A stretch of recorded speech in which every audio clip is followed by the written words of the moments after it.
بسم اللہ الرحمن الرحیم۔ السلام علیکم۔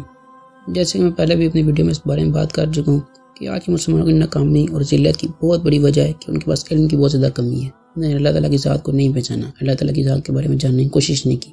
اس ٹاپک میں اس لیے بات کروں، یہ ٹاپک بہت زیادہ ضروری ہے۔ مطلب آج کے مسلمان کو اللہ تعالیٰ کی صفات کو، اللہ تعالیٰ کی ذات کے بارے میں جاننا بہت ضروری ہے، ورنہ اس فتنوں کے دور میں اللہ تعالیٰ کے کام کے مطابق زندگی گزارنا بہت مشکل ہو جائے گا جب تک وہ اللہ تعالیٰ کی ذات کو صحیح طرح پہچان نہیں لیتا جس طرح صحابہ نے پہچانا تھا۔ ہمیں سمجھنا ہوگا کہ اصل کامیابی کیا ہے، اس دنیا میں ہم کیوں آئے تھے۔ جیسے صحابہ نے سمجھ لیا تھا، ہمیں بھی اسی طرح سمجھنا ہوگا کہ یہ دنیا کی حقیقت کیا ہے، اس دنیا میں ہم آئے کس لیے ہیں۔ آج موسٹلی لوگ یہ بھول چکے ہیں کہ ہم اس دنیا میں آئے کس لیے ہیں، جس کام کے لیے آئے تھے وہ کام کر رہے نہیں ہیں۔ دوسرے کاموں میں ہر بندہ لگا ہوا ہے، ہر بندہ مگن ہے۔ جب آپ دین کا علم حاصل کرو گے، اللہ تعالیٰ کی ذات کو پہچانو گے، اللہ تعالیٰ کی صفات کو پہچانو گے، تو آپ کا ایمان کا لیول بہت زیادہ بڑھ جائے گا، آپ کا ایمان بہت زیادہ اسٹرانگ ہو جائے گا، آپ کو اللہ تعالیٰ کی ذات، اللہ تعالیٰ کی صفات میں بہت زیادہ یقین ہو جائے گا، آپ کا ایمان اتنا زیادہ مضبوط ہو جائے گا کہ آج کے دور میں بھی آپ کے لیے دین پہ عمل کرنا بہت زیادہ آسان ہو جائے گا۔ جیسے فرعون کے محل میں اس کی بیٹی کی ایک نوکرانی تھی۔ ایک دفعہ وہ بیٹھی ہوئی تھی، وہ اس کی کنگھی کر رہی تھی، اس کی کنگھی اس کے ہاتھ سے چھوٹ کے نیچے گر گئی نوکرانی سے۔ تو جب نوکرانی وہ کنگھی اٹھانے کے لیے اٹھی، تو جیسے ہی نوکرانی نے وہ کنگھی اپنے ہاتھ میں پکڑی اور اٹھانے کے لیے اوپر اٹھی تو اس کے منہ سے نکلا بسم اللہ۔ تو فرعون کی بیٹی نے جیسے ہی سنا کہ اس نے بسم اللہ بولا تو اس نے بولا بسم اللہ، اللہ رب یعنی میرا باپ فرعون، نعوذ باللہ۔ تو نوکرانی بولی نہیں، اللہ ربی و ربک، میرا رب اور تیرے باپ فرعون کا بھی رب اور ہم سب کا رب۔ تو اس کی بیٹی نے جب یہ سنا تو اسی وقت اٹھی اور بھاگتے ہوئے فرعون کے پاس گئی، اور جو کچھ نوکرانی نے بولا اور جو کچھ نوکرانی نے کیا اس نے اسی ٹائم فرعون کو بتایا، اور فرعون کو اس ٹائم بہت زیادہ غصہ آ گیا۔ تو فرعون نے اسی ٹائم نوکرانی کو بلایا اور بہت غصے سے پوچھا، کیا تم میرے علاوہ کسی اور کو رب مانتی ہو؟ کیا میں رب نہیں ہوں؟ پر وہ نوکرانی اس ٹائم ڈری نہیں، اس نے کہا ہاں تم رب نہیں ہو، حقیقی رب میرا رب اور تمہارا رب وہ اللہ جو ہم سب کا رب ہے۔ فرعون نے جب یہ سنا تو اسے اور زیادہ غصہ آ گیا۔ تو فرعون نے غصے میں اپنے درباریوں سے ایک بڑا سا اسٹیل کا برتن منگوایا اور اس میں تیل ڈالا اور اس کے نیچے آگ لگا دی، اور اس کے بعد بولا اس کو ابالو، تیل کو صحیح طرح ابالو۔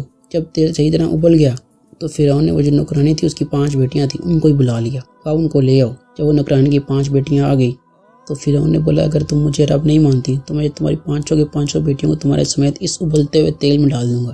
سوچو دوستو اس وقت کیا کیفیت ہوگی جب اس کی 5 بیٹیاں اور ایک فرعون ظالم بادشاہ، مطلب آج ہمارے سامنے کوئی جنرل یا کوئی بڑا افسر آ جائے وہ کہ یہ کام کرو، مطلب عام انسان ڈر جاتا ہے۔ تو فرعون جیسا بادشاہ جو ظالم، جو اپنے آپ کو رب کہتا تھا نعوذ باللہ، جب اس نے پوچھا ہوگا تو کیا کیفیت ہوگی اس پہ۔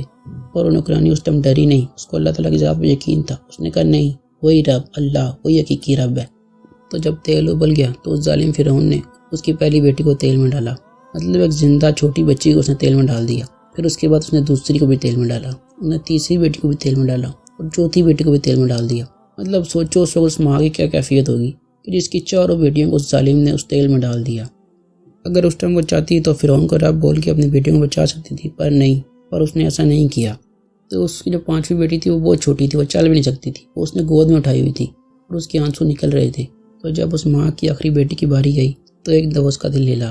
سوچو ایک چھوٹی سی بیٹی جو اس کی گود میں ہے، جو دودھ پینے والی ہے، اسے بھی وہ تیل میں ڈالنے جا رہے تھے۔ تو ایک دفعہ اسے جھٹکا لگا۔ پر ایک انسان جب اللہ تعالیٰ کے لیے اتنی بڑی قربانی دیتا ہے تو اللہ تعالیٰ بھی اس کی مدد کرتا ہے۔ وہ اللہ کبھی بھی اپنے بندے کو اکیلا نہیں چھوڑتا۔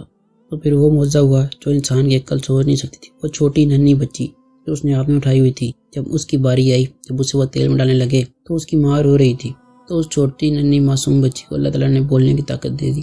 اس نے اپنی ماں سے بولا نہیں رو، ڈالنے دو ان ظالموں کو میں تیل میں، اللہ کی جنت تمہارا انتظار کر رہی ہے، اللہ کی ذات پہ یقین رکھو، وہ ہماری مدد کرے گا، اللہ کی مدد ہمارے ساتھ ہے، اللہ ہم سے راضی ہو گیا ہے۔ جب اس نے اپنی بیٹی کی یہ بات سنی تو اس نے اپنی ننھی بیٹی کو اٹھایا اور وہ خود اپنی بیٹی کو گلے سے لگا کے اس تیل میں کود گئی اور وہ بھی اس تیل میں جل گئی۔ ایک دفعہ سوچو کیا منظر ہوگا کہ ایک ماں نے اپنی اولاد معصوم بیٹیاں اس طرح تیل میں ابال دی۔ اس کائنات نے وہ منظر بھی دیکھا ہوگا کہ ایک انسان اللہ تعالیٰ کی محبت میں، اللہ تعالیٰ کے یقین میں کس اونچائی تک جا سکتا ہے کہ اپنی اولاد کی پرواہ نہیں کرتا۔ اور جو لوگ اللہ تعالیٰ کے لیے اتنی بڑی بڑی قربانیاں دیتے ہیں، اتنی مشکلیں برداشت کرتے ہیں، تو اللہ تعالیٰ بھی ایسے بندوں سے راضی ہوتا ہے، ایسے بندوں کو بڑے بڑے درجے عطا کرتا ہے، ایسے بندوں کی مدد کرتا ہے۔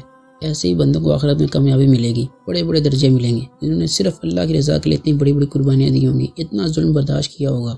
ایسے اور بھی کئی واقعات ہیں، لوگوں نے اللہ تعالیٰ کی رضا کے لیے، اس دین کے لیے بہت بڑی بڑی قربانیاں دی ہیں۔ تو ہمیں بھی اپنی لائف پہ غور کرنا چاہیے۔ آج جب اسلام کا، مسلمانوں کا اتنا برا حال ہے تو ہم کیا کر رہے ہیں؟ ہم نے دین کے لیے کون سی قربانیاں دی ہیں؟ ہم سے تو جو بیسک دین ہے اس پہ بھی عمل کرنا مشکل ہو گیا ہے۔ آج مسلمانوں کا یہ حال ہے۔ تو سوچو کل کو وہ لوگ جنہوں نے اللہ تعالیٰ کے دین کے لیے، اللہ کی ذات کے لیے اتنی بڑی بڑی قربانیاں دیں، وہ قیامت میں کس اونچے مقام پہ ہوں گے، اور ہم قیامت میں کس جگہ کھڑے ہوں گے؟ جنہوں نے بڑی قربانیاں دی ہوں گی وہی اللہ تعالیٰ کے زیادہ قریب ہوں گے، اور ہم لوگ کس جگہ قیامت میں کھڑے ہوں گے؟ آج ہر انسان ٹائم ویسٹ کر رہا ہے، اس بارے میں سوچ ہی نہیں رہا، اپنی لائف پہ غور ہی نہیں کر رہا۔ آج ہم لوگ یہ بھی بھول گئے ہیں کہ اللہ تعالیٰ دیکھ رہا ہوتا ہے۔ آپ کو بھی اس بارے میں غور کرو کہ جیسے ہم اپنے آس پاس کی چیزوں کو، اپنے آس پاس کے لوگوں کو کس طرح دیکھ سکتے ہیں آسانی سے، اور جب وہ اللہ جس نے وہ آنکھیں بنائی ہوں گی، جب وہ ہمیں دیکھتا ہوگا، وہ کس طرح دیکھتا ہوگا؟ وہ اللہ کا دیکھنا بھی کیا دیکھنا ہوگا؟ وہ ہمارے دل کے اندر کی باتیں بھی جانتا ہے، دل کے باہر کی باتیں بھی جانتا ہے۔ اور اب بھی دیکھتا ہوگا کہ آج میرا بنایا ہوا انسان، یہ مسلمان کس راستے پہ چلے گئے، میں نے ان کو کس لیے پیدا کیا تھا، اور یہ کیا کر رہے ہیں، یہ کیا وعدہ کر کے آئے تھے، اور آج یہ اپنے وعدے کو بھول گئے ہیں۔ آج سب دنیا میں مگن ہو گئے ہیں۔ باقی انسان ایسا کریں چلو مانتا بھی ہے، پر مسلمان جو اللہ کو مانتے ہیں ان کو پتہ ہے اللہ دیکھتا ہے، اللہ ہر ٹائم دیکھتا ہے۔ 24 گھنٹے میں ایک سیکنڈ بھی ایسا نہیں ہوتا جس ٹائم اللہ نہ دیکھ رہا ہو۔ اللہ سوتے جاگتے ہر وقت ہمیں دیکھ رہا ہوتا ہے۔ سوچو جب اللہ دیکھتا ہوگا کہ آج مسلمان بھی کن کاموں میں لگ گئے ہیں، جھوٹ، چوری، میوزک، فلم، ڈانس، کن گناہوں میں مسلمان پڑ گیا ہے۔ آج ہر گھر میں یہ چیزیں عام ہیں، نہ نماز کی طرف آ رہا ہے، نہ قرآن کی طرف آ رہا ہے، نہ دین کا علم حاصل کرنے کی کوشش کر رہا ہے۔ آج ہم جیسے مسلمانوں کی وجہ سے اسلام کی کوئی ویلیو نہیں رہی۔ اسلام ایک بہت بڑی کنٹروورسی کا شکار ہو گیا ہے، اور آج کے مسلمان اور ہم اس بارے میں سوچ نہیں رہے کہ ہم زندگی میں کر کیا رہے ہیں، ہم کس طرف جا رہے ہیں۔ ایک وہ مسلمان تھے جو حق پہ اتنے پکے تھے، جنہوں نے اپنی جان اور مال کی پرواہ بھی نہیں کی، سب کچھ قربان کر دیا، اس اللہ کی محبت میں سب کچھ قربان کر دیا۔ اور آج کے مسلمان اپنی ویلیو بھول گیا ہے، سرعام اللہ تعالیٰ کی نافرمانی کر رہا ہے، اپنی جنت کو رزق پہ لگا رہا ہے۔ میں چاہتا ہوں ایک دفعہ آپ سوچو، آپ بھی اپنی لائف پہ غور کرو کہ آپ کی لائف بھی ایسی نہیں، کہ آپ بھی اللہ تعالیٰ کی نافرمانی والی زندگی تو نہیں گزار رہے، کہ آپ نے بھی اپنی جنت کو رزق پہ تو نہیں لگایا ہوا۔ میں چاہتا ہوں آپ جب بھی کوئی کام کرو، کوئی بھی عمل کرو، تو سوچو کہ اس سے میرا اللہ تو نہیں ناراض ہو رہا، کہ اس سے میری جنت رزق پہ تو نہیں لگ رہی۔ ہمیں بہت غور سے یہ سمجھنا ہوگا کہ زندگی ایک ہی دفعہ ملے گی، یہ بار بار نہیں ملے گی۔ تو جتنی کوشش کر سکتے ہو کر لو، اللہ تعالیٰ کو راضی کرنے کی کوشش کر لو، جتنا ہو سکے اللہ کو راضی کرو۔ ہمیں اپنی زندگی کے پرپز، اپنی زندگی کے مقصد کو پہچاننا ہوگا کہ ہم دنیا میں آئے کس لیے ہیں۔ ہمارے دل میں بھی یہ شوق اور جذبہ ہونا چاہیے کہ ہم بھی اللہ تعالیٰ کی زیادہ سے زیادہ رضا حاصل کریں، اللہ تعالیٰ کی محبت حاصل کریں، اللہ تعالیٰ کے محبوب بندے بنیں، تاکہ کل قیامت والے دن ہمیں بھی اونچے درجے ملے، ہم بھی ان نیک پرہیزگار لوگوں میں، تقوی والے لوگوں میں شامل ہوں، جنہوں نے اس دین کے لیے قربانیاں دی، اس دین کے لیے بڑے بڑے کام کیے۔ اور یہ سب آپ تبھی کر سکو گے جب آپ کو علم ہوگا، جب آپ کو دین کا علم ہوگا، جب آپ اللہ تعالیٰ کی ذات کو پہچانو گے۔ اس دین کے علم کے لیے میں بار بار یہی کہہ رہا ہوں کہ قرآن پڑھو، قرآن کی تفسیر پڑھو۔ قرآن پڑھے بغیر اللہ تعالیٰ کی ذات کو سمجھنا، اللہ تعالیٰ کی صفات کو سمجھنا بہت مشکل ہے۔ آپ خود قرآن پڑھو، شوق سے قرآن پڑھو۔ آپ یہ جان لو کہ قرآن ایک عام کتاب نہیں ہے، قرآن اس اللہ تعالیٰ کا کلام ہے۔ اللہ تعالیٰ خود اپنے بندے سے کلام کر رہا ہے۔ وہ اتنی بڑی ذات ایک چھوٹے سے انسان، چھوٹی سی مخلوق سے کلام کر رہی ہے، چھوٹی بات نہیں ہے، ہمیں سمجھنا ہوگا۔ جب آپ شوق سے اور دل سے قرآن پڑھو گے، آپ کو خود فیل ہوگا، آپ کو اندازہ ہوگا کہ آپ کا ایمان زیادہ ہو رہا ہے، آپ کا ایمان مضبوط ہو رہا ہے۔ اس سے آپ اس فتنوں کے دور میں بھی وہ کام کر سکو گے جو عام انسان نہیں کر سکتا۔ آپ کو وہ چیزیں نظر آئیں گی جو ایک عام انسان نہیں دے سکتا۔ آپ کے سامنے دنیا کی حقیقت کھل کے آ جائے گی، شیطان کی چالیں۔ اس فتنے کے دور میں بھی آپ اپنے ایمان کو بچا سکو گے۔ اور جو لوگ کنفیوز ہیں، قرآن شروع کرنا چاہتے ہیں، قرآن پڑھنے کا شوق ہے، تو میں نے اپنی پلے لسٹ میں کچھ ویڈیوز ڈھونڈی ہیں، آپ وہاں سے بھی سٹارٹ کر سکتے ہو۔ اس میں کچھ ویڈیوز ہیں جو آپ دیکھ سکتے ہو قرآن کی تفسیر کی۔ میں چاہتا ہوں آپ ایک دفعہ وہ لازمی چیک کرو۔